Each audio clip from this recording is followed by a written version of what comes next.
Welcome to Focus Gaming News. Today we have the pleasure to be speaking with Dinos Stranomitis, Chief Operating Officer at Altenar. Dinos, thank you for joining us. Thank you so much, Joe. I'm very happy to speak with you. Great. Well, we're happy to have you here. And today we're going to be talking about big stakes. So yes, Altenar obviously has strong experience in trading and risk management. Perhaps to begin with, could you give us some examples of what forms that's taken over the years, and perhaps also what benefits it provides for the player and for the company? If you don't mind, I will start a little bit aggressive and say which companies these days would accept €500,000 stake in a WTA game. I don't think you can find many. Even in Las Vegas, I have a doubt if this is possible. How many companies can accept, how many players can accept 200,000 or 300,000 in a football game? Not many. And this is what I would like to discuss today. I mean, for everyone watching this video, I would say, stay with us to see what it means to get $500,000 in one game, 1 million, even more in one game, and you feel confident that it's not a problem. This is it. So if you don't mind, let's go back to your question. Absolutely. If I remember, you asked what benefits we give to our customers. Is that right? Mm-hmm. Yeah. Well, Altenar is not just a technological provider. Of course, we provide software, but together with the software, which of course is one of the best, in my opinion, state of the art, one of the best worldwide, we offer also services that we are managing the sportsbook. And sometimes, despite how good it can be the software, managing the sportsbook is quite important. And we have set some trading and risk management policy and procedures inside that it is, I would say, a little bit different compared to what used to happen a few years ago in the market, or what's happening to the majority of the competitors. I will ask you, Joe, a question, if you don't mind. When someone is calling you, say, I want to bet 1,000 euros or dollars, what would be your first question? And I may guess you would ask immediately, what is the game they want to bet? Am I right? Absolutely. Why you want to know the game? We want to know about what the chances are of that person, which way the bet's going to go. Okay, so if you don't mind, I ask a different question. So when the trading team calling me, say, Dinos, we have a big bet, 40, 50, 100,000, 200,000. I ask, I don't care what is the game. I care who is betting, who is behind the stake. And this is the major difference in the policy. The major difference is, does not really matter what you bet. It matters who you are and you want to bet. For a very simple concept, which over the years it has been proved very profitable. A person who is a good punter will find the value. Someone who is really want to have entertainment and just have fun does not really care where is the value. He just wants to go for the thrill. So a super VIP who likes volleyball, he will obviously bet volleyball, any kind of volleyball, even Russian third division or anything that looks extremely suspicious. But it's not, he just likes volleyball. And this is the game available. That's exactly the case. And I don't know how much time we have. Maybe we can make a longer video in the future. I can give you long examples about analyzing certain attitudes, certain stakes, certain profiles. But Joe, coming back to give a final answer. We are profiling the customers, the VIP, and through their pattern, we take decisions to accept or not accept big stakes. Excellent. So you're happy to take that risk because you think you have the policy in place. Yeah, well, actually, just to tell you, I don't feel we're getting any risk. I pretty much afraid that the users taking more risk than us.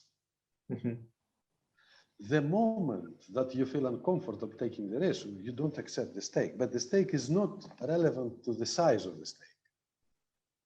The decision is relevant to the profile. Someone that would come with 10 euros might be dangerous, and someone who comes with 100,000 is a simple, normal person who wants to have fun. And if he is lucky to win, that's not a problem. That's not a problem. Here, I tell you, out of psychology, usually people, even if they win, they keep betting. And this, in the long run, allows the operators to have the profit of their margin. It's so what kind of data do you need to analyze to make that kind of decision? Well, it is, of course, because of data protection, we don't know the name, we don't know the exact address, but we know the country of origin simply because it's a legal requirement, so we know where is they betting from. And of course, we see the pattern. I will give you some examples. It's not a secret. If you bet on a single game, and eventually in a price that, according to the comparison, maybe it has been a little bit excessive, you can be suspicious that you are quite selective. And then it's easier for us to say, this guy, maybe he knows more than others. If you want to have, let's say, I will give you an example, was England-Colombia game in the World Cup. I don't know if you remember, final result was 1-1 on the penalties. England qualified. To be honest, I was supporting Colombia, but that's another story. That's a personal thing.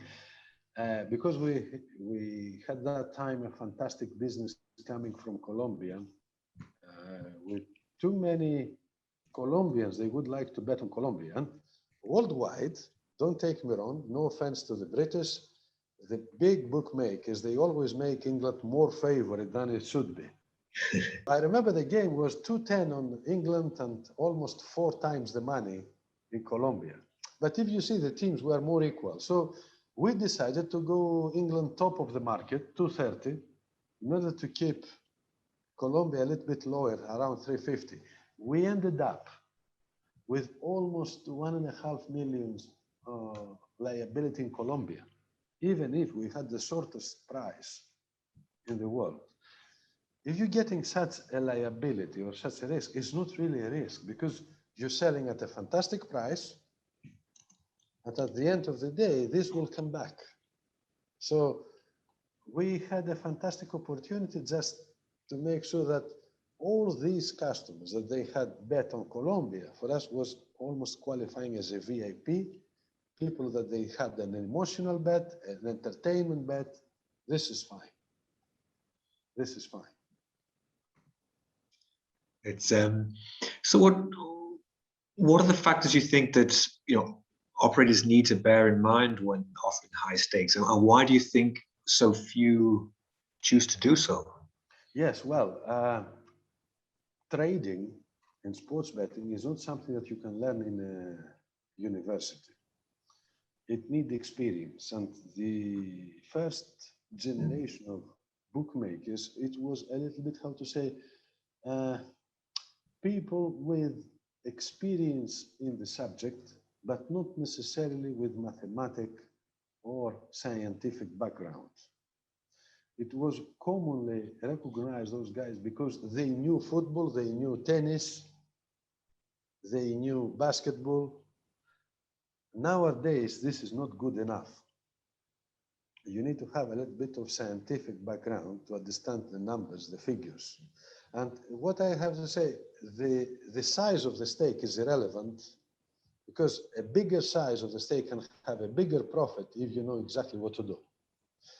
I would just suggest, when you want to open a sportsbook operation, you have to choose the right partners, not only for the software, but the ones that they really understand sports betting and they really understand the mathematics behind and how it works, the operation. It sounds a little bit complicated, that if you just if I could have a discussion with each one of them, I could analyze and make it very simple at the end of the day. Every customer, every user registered should have a profile, should belong to a profile, should be segmented. And the better segmentation is done, the better profit it's happening in the long run. Excellent. Well, certainly some very interesting insights. Obviously, now looking forward to the start of the new sports season in many jurisdictions. How are you feeling about the prospects of sports betting in general? Well, it's a huge future, in my opinion, especially the online. People more and more, they like to have entertainment. And it's a little bit more entertainment when there is money behind watching the sport. This season that's starting now, it's another, how to say, peculiar season. We have lived last year, especially with the COVID-19 situation, a very strange season. And again, I don't think we have recovered still, even though I hope we are close enough with all these vaccinations around the world. But I still see that it was just a month ago that we had the Euro, we have the Olympics, now we have Premiership starting, and Serie A and Bundesliga and La Liga all will start in August. The players, the good players, they never have a chance to rest. Good teams, they don't have a chance to rest. They have to rest during the season. They have to adapt and keep playing. So what does it mean? Most likely more surprises. Most likely we see some more random results. And bear in mind, we're still behind to have the World Cup qualifications, because next year it will be another peculiar year, with the World Cup being in the middle of the winter, at least for Europe, in the middle of the summer for South America, which is almost the other way around than what it was before. So I definitely foresee some more random results, some results that is not easy to predict. Who could predict that Barcelona would lose so many games at home this year? Who could even predict that Messi one day would leave Barcelona? Absolutely.